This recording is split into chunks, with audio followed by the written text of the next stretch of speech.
This session is going to be on the criteria of abnormality, and the focus is on maladaptive criteria of abnormality. Now let's come to the learning objective. It is the objective of this session to help the students to be aware of the maladaptive criteria of abnormality. The session outcomes. After this session, students will understand the importance of maladaptive behavior in deciding or in explaining normality or abnormality of a given behavior. So far, we have finished discussing three important criteria of abnormality, that is, statistical criteria, social criteria, and thirdly, the personal discomfort criteria. In this session, we are going to discuss about the fourth and the most comprehensive criteria of abnormality, which is maladaptive behavior criteria. What is the meaning of maladaptive behavior?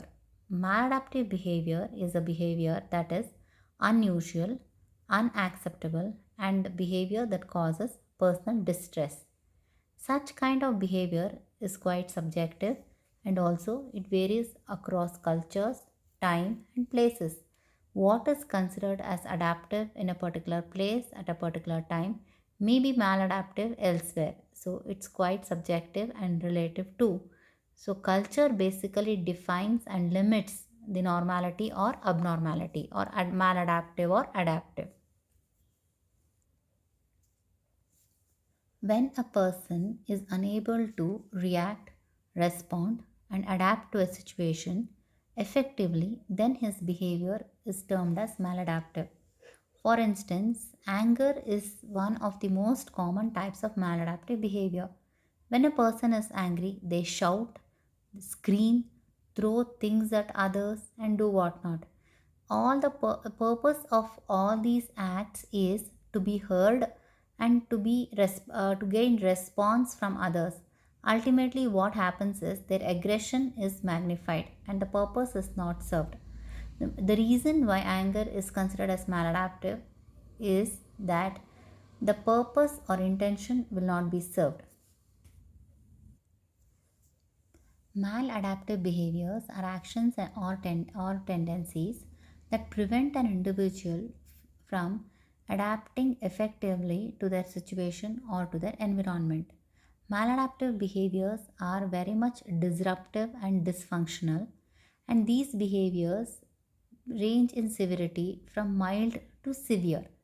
The main purpose of any given maladaptive behavior would be to reduce their mental stress or to reduce their anxiety. But the outcome is that they will not help them to reduce their anxiety. Ultimately they will increase their anxiety and tension. For example, any kind of substance abuse or dependence like alcohol, drugs, or tobacco, what happens ultimately is they intoxicate mainly to reduce their mental stress or anxiety, but the outcome would be that they land in a state wherein their state of anxiety would have increased. Another criteria of defining abnormality would be deviation from the ideal mental health. If a person does not possess those qualities that will help him to function normally in a society, then he will be considered as abnormal. If this criteria is accepted, every person will be considered as abnormal in one way or the other. For example, being able to attend to school or work is a expectation and one must be able to do it without much anxiety. If they are experiencing a lot of anxiety in doing these activities, then they will be considered as abnormal. Maladaptive behaviors are basically those behaviors which prevent an individual from effectively adjusting or adapting to any given kind of an environment. It inhibits them from developing effective skills. In such a situation, what a person does is they will want to escape from the new situation or the challenges or the threats. Instead, what they will do is they will want to make use of certain other strategies that will help them to just get away from the new challenging situation. In this regard, they will develop some kinds of maladaptive behaviors.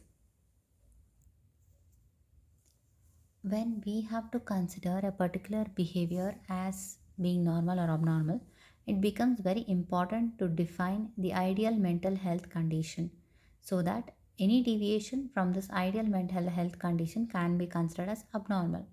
An attempt was made by Maria J.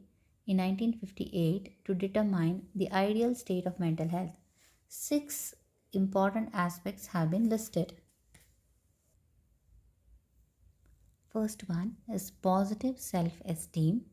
Secondly, personal growth and development. Third one, ability to cope with stress.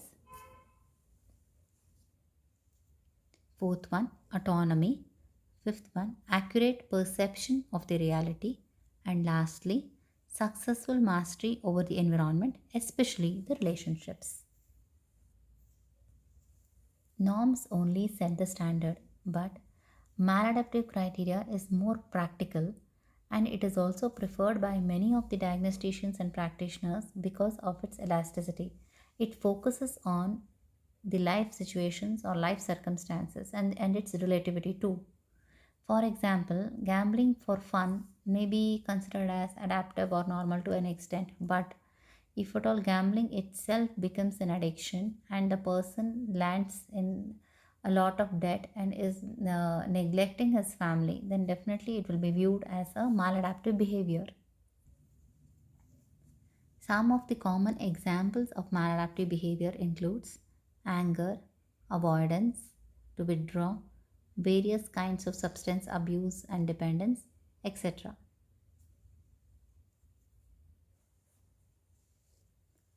To summarize, in this session, we have explained maladaptive behavior as an important criteria in determining and explaining the abnormality. So, with this session, what we have completed is we have completed the four important criteria of abnormality, that is, statistical criteria, social criteria, thirdly, the personal discomfort criteria, and lastly, the maladaptive criteria of abnormality. Thank you.